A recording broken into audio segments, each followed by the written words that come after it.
sort of leave you with some best practices and move on to that. Integrating some of these systems requires some level of technical expertise, and there are pitfalls and watch out kind of scenarios that you should be aware about.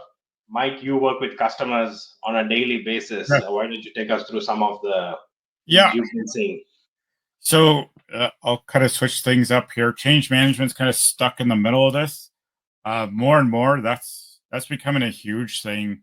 Anybody who's thinking about implementing finance supply chain or adding on to it, and, big net pieces of functionality or integrating another piece to it. One of the items you really need to sit down and internally think about is that your change management strategy around these things are very disruptive to employees, their work cycle.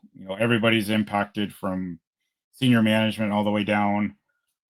Making sure you have that strategy in place, because it's again, these systems still deal with people, and change is hard. So making sure that you have a good strategy to adopt the change that's coming is super huge right from the beginning. Instead of, more times than not, we're doing change management on the fly, which is very painful. It can cause delays in getting a good product out the door. The other is obviously the big one. Our thing is leveraging out of the box. Integrations, avoiding customizations, configuration. So I like to say I have a big circle with a slash through it. It's just like no customizations, no custom integrations. Let's leverage what's there out of the box. Obviously, we have to do it right time, right place. The other item, consistent business processes, ensuring that you have identified your business processes. A lot of companies either have some for their old system, or their kind of tribal knowledge a little bit. Some employees know the process and they've just been doing it for years, so it's kind of that tribal knowledge. So really taking a step back and figuring out what you want this consistent business process to be, because with this advent of the agents, these things, we can automate a lot of that, but we can only do it if you have a consistent business process. And also it goes back to training end users, growing, you have new users, staff turnover, those types of things. If you don't have a consistent business process from the get-go, it's really hard to implement these systems. And then defining integration, that's another one. The integrations can be very costly, sometimes overblown.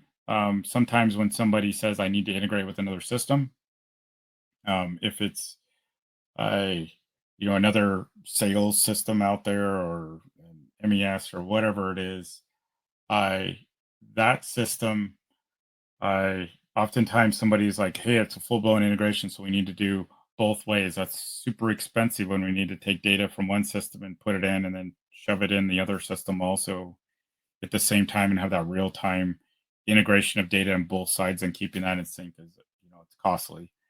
Oftentimes it's really asking, why do you need that integration, which direction that really is. And sometimes it's just somebody needs to see in that other system, they need to see the data. So it's just a view or report, into that other system to just see the data on either side. So that could be a very easy thing, and it's not such a big lift. So it's definitely determining the right type of integration you need. And I think to your point, Mike, around the business processes as well, is making sure you define which system is the single source of truth. Yes. Because you have a lot of master data between these systems that overlap a lot. And so you need to define saying your ERP is going to be your source of this type of information, whether it's your supplier master data or other types of information. Because otherwise you'll get into a lot of conflicts between which system is right and which system isn't, right? Yep. Yeah, those are big ones. And on that is that other bullet point there is naming convention. Believe it or not, 9 times out of 10, the biggest showstoppers a lot of times when we're integrating, like a sales already live sales system with a ERP is, simple things like what's a customer ID. We need to standardize on those. So figuring those out ahead of time is huge. And making them consistent across the board.